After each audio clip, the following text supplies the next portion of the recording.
नमस्कार, मैं हूं संगीता राय। पूर्वांचल एक्सप्रेस न्यूज के इस वेब पोर्टल में आपका स्वागत है। आइए देखते हैं हमारे संवाददाता राम सकल यादव की यह विशेष रिपोर्ट।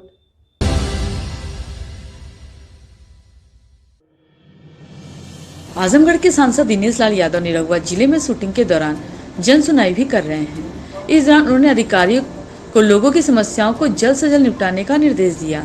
इस दौरान उन्होंने बताया कि जनता ने अपना वादा निभाया, अब हमारी बारी है अपना किया हुआ वादा पूरा करने की। दिनेश लाल यादव निरहुआ ने इशारों में कहा कि अब नेत्री आम्रपाली दुबे भी लोकसभा का चुनाव लड़ेंगी। एकरामपुर गाँव में दिनेश लाल यादव शूटिंग कर रहे हैं। शूटिंग स्थल पर उनका पूरा कार्यालय चल रहा है, जहां वे जनता की समस्याओं के निस्तारण भी किया जा रहा है। इसके लिए लोग पहुंच रहे हैं और दिनेश लाल यादव टाइम निकालकर जनता की समस्याओं को सुनने के साथ ही उनका निस्तारण भी कर रहे हैं। सांसद दिनेश लाल यादव ने कहा कि हम लोगों ने जो आजमगढ़ के लिए प्लान किया था वह सही जा रहा है। गोरखपुर वाया आजमगढ़ से वाराणसी रेल मार्ग के लिए हमने जो कहा था रेल मंत्री ने पूरा किया और काम शुरू हो गया। निरहुआ ने कहा कि आजमगढ़ का एयरपोर्ट प्रदेश का 5वां ऐसा एयरपोर्ट होगा जो इंटरनेशनल एयरपोर्ट होने जा रहा है। ये आजमगढ़ के लिए बड़ी सौगात है। जिले की सभी सड़कें, पुल सभी के लिए जो प्रस्ताव दिया गया है उनके लिए धन स्वीकृत कर दिया गया है और बारिश का मौसम समाप्त होते ही काम शुरू हो जाएगा। यही नहीं, आजमगढ़ शहर के लिए केंद्रीय सड़क रानी परिवहन मंत्री नितिन गडकरी से पास कर दिया गया है। भाजपा सांसद दिनेश लाल यादव निरहुआ ने इशारों में कहा कि भोजपुरी अभिनेत्री आम्रपाली दुबे विधानसभा का ही नहीं बल्कि लोकसभा का भी चुनाव लड़ेंगी। उन्होंने कहा कि वे कभी राजनीति में नहीं आना चाह रहे थे, लेकिन आ गए। कलाकारों को कहां से चुनाव लड़ना है ये तो पार्टी तय करती है।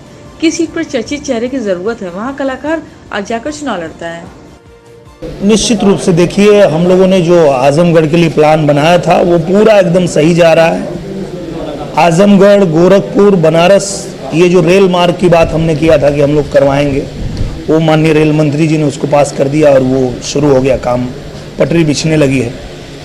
उसके बाद जो हमारा एयरपोर्ट है वो भी ये 5वां उत्तर प्रदेश का एयरपोर्ट होगा जो इंटरनेशनल एयरपोर्ट बनने जा रहा है। ये आजमगढ़ के लिए बहुत बड़ी सौगात है। उसके अलावा आजमगढ़ की जितनी सड़कें, जितने पुल हम लोगों ने दिया था माननीय मुख्यमंत्री जी को निर्माण के लिए, वो सब उनके ऑफिस से सभी मंत्रालय में पहुंच चुका है और सब जगह से जो है वो स्वीकृति आ चुकी है, बजट बन चुका है। अब बरसात जैसे बीतेगा आप देखेंगे वो सारी सड़कें, सारे पुल का निर्माण भी शुरू हो जाएगा। माननीय गडकरी जी ने रिंग रोड भी दे दिया आजमगढ़ को, वो बन जाएगा। अरे जैसन उदय वैसन भान, न इनके चुरकी न उनके कान, नहीं कि कुछ बात न नहीं कि कुछ बात, ये करिए का लोगन। मेन बात यह है कि 2024 में जौने तरह से माननीय नरेंद्र मोदी जी का पूरा चर्चा पूरे देश में है कि फिर से नरेंद्र मोदी जी देश के प्रधानमंत्री बनी है।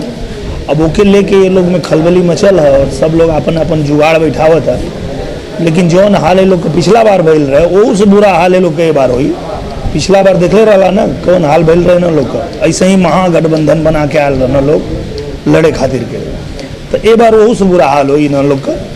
काहे कि देखा देश के का चाहिए, देश के तरक्की चाहिए, देश की मजबूती चाहिए और सिर्फ भारत ना पूरे दुनिया के पता है कि नरेंद्र मोदी जी के नेतृत्व में आज भारत पूरे दुनिया में इतना मजबूत भयल है।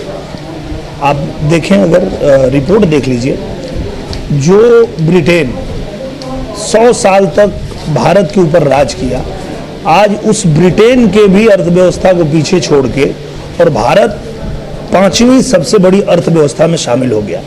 तो ये कहीं ना कहीं हमारे पूजनीय प्रधानमंत्री जी नरेंद्र मोदी जी के कुशल नेतृत्व की देन है। तो ये पूरा देश समझ रहा है कि हम कैसे मजबूत हो रहे हैं।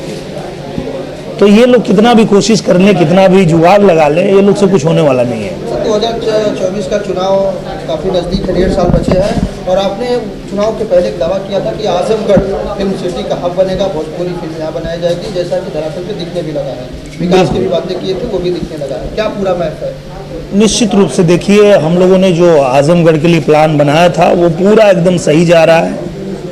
आजमगढ़, गोरखपुर, बनारस, ये जो रेल मार्ग की बात हमने किया था कि हम लोग करवाएंगे, वो माननीय रेल मंत्री जी ने उसको पास कर दिया और वो शुरू हो गया, काम पटरी बिछने लगी है।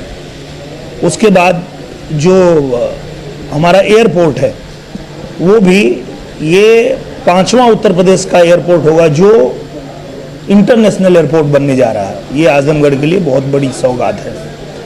उसके अलावा आजमगढ़ की जितनी सड़कें, जितने पुल हम लोगों ने दिया था माननीय मुख्यमंत्री जी को निर्माण के लिए, वो सब उनके ऑफिस से सभी मंत्रालय में पहुंच चुका है और सब जगह से जो है वो स्वीकृति आ चुकी है, बजट बन चुका है। अब बरसात जैसे बीतेगा आप देखेंगे वो सारी सड़कें, सारे पुल का निर्माण भी शुरू हो जाएगा। माननीय गडकरी जी ने रिंग रोड भी दे दिया आजमगढ़ को, वो बन जाएगा।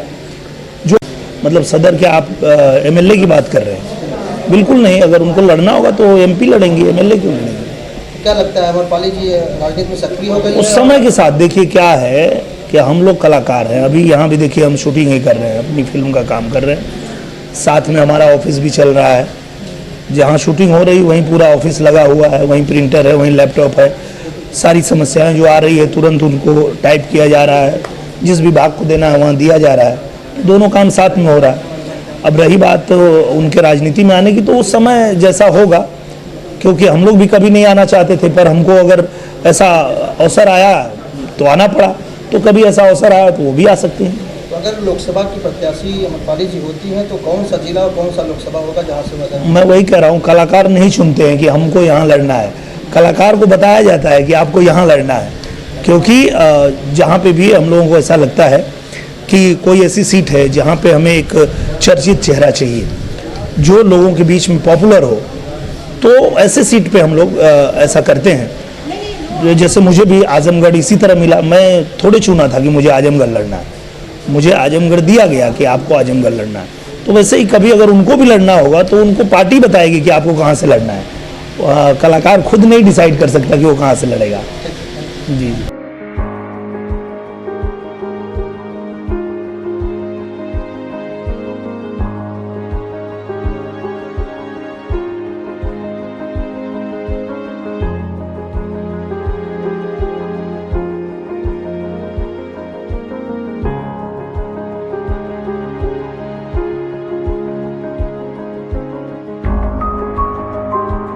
अगर आपको हमारी खबर पसंद आई हो तो हमारे चैनल को लाइक, सब्सक्राइब और शेयर जरूर करिए।